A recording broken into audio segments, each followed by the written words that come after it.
வணக்கம், நான் Hema Subramanian. Welcome to home cooking Tamil.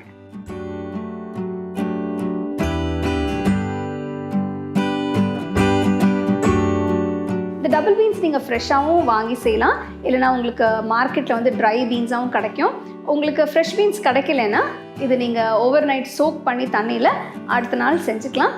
So இந்த ரெசிபி எப்படி பண்ணுறதுன்னு பார்க்கலாம். டபுள் பீன்ஸ் கறிக்கு நீங்கள் 2 விதமான டபுள் பீன்ஸ் யூஸ் பண்ணிக்கலாம். ஒன்று வந்து ஃப்ரெஷ் டபுள் பீன்ஸ், இது கிடைக்கலன்னா நீங்கள் ட்ரை டபுள் பீன்ஸ் கூட யூஸ் பண்ணிக்கலாம். ஆனால் அது யூஸ் பண்ணால் நீங்கள் முன்னாடியே ஓவர் நைட் சோக் பண்ணி வச்சுக்கணும், அப்போ தான் யூஸ் பண்ண முடியும். முதல்ல ஒரு ப்ரெஷர் குக்கரில் கொஞ்சம் தண்ணி ஊற்றி 150 கிராம் டபுள் பீன்ஸ் போட்டு ஒரு 2 விசில்ஸ்க்கு வேக வச்சு வச்சுருங்க.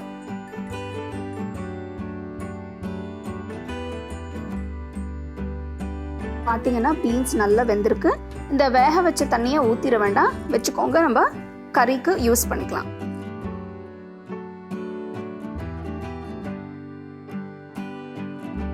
ஒரு கடாயில் கொஞ்சம் எண்ணெய் ஊற்றி பட்டை, லவங்கம், கிராம்பை போட்டு பொடியாக நறுக்கின 2 வெங்காயம்,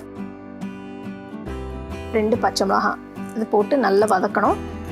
வெங்காயம் நல்லா ப்ரௌன் ஆன பிறகு 1 டீஸ்பூன் இஞ்சி பூண்டு பேஸ்ட் போட்டு பொடியாக நறுக்கின 2 தக்காளி போட்டு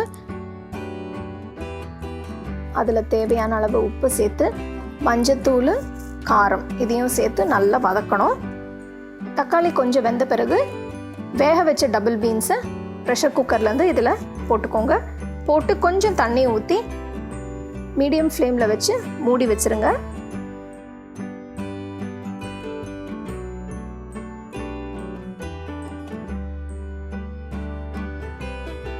இந்த கறிக்கு ஒரு மசாலா பேஸ்ட் பண்ண போகிறேன். இதுக்கு வந்து 1/2 டீஸ்பூன் கசகசா, 1/2 டீஸ்பூன் சோம்பு, கொஞ்சம் பாதாம் பருப்பு தோல் இல்லாமல், கொஞ்சம் முந்திரி பருப்பு, 3 டீஸ்பூன் திருகண தேங்காய், இது எல்லாத்தையும் சேர்த்து கொஞ்சம் தண்ணி ஊற்றி நல்ல மையாக அரைச்சிக்கோங்க. ஸோ இது உங்களோட மசாலா பேஸ்ட்.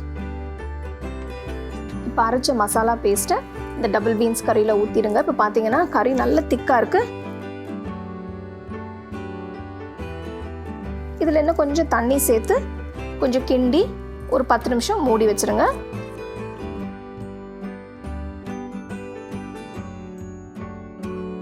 ஒரு 10 நிமிஷம் கழித்து கடாயை திறந்து கொஞ்சம் கொத்தமல்லி பொடியாக நறுக்கி அதில் சேர்த்துக்கோங்க.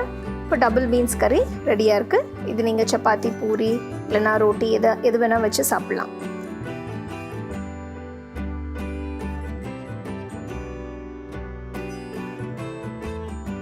டபுள் பீன்ஸ் கறி எப்படி செய்கிறதுன்னு பார்த்தோம். இது சப்பாத்திக்கு ஃபுல்காக்கு ரொம்ப நல்லாயிருக்கும். ஸோ நீங்கள் சப்பாத்தி செஞ்சிங்கன்னா இந்த டிஷ் ரொம்பவே அருமையாக இருக்கும். கண்டிப்பாக அதை நீங்கள் வீட்டில் ட்ரை பண்ணி பாருங்கள். You can get a copy of our first edition of the home cooking book on 21 frames.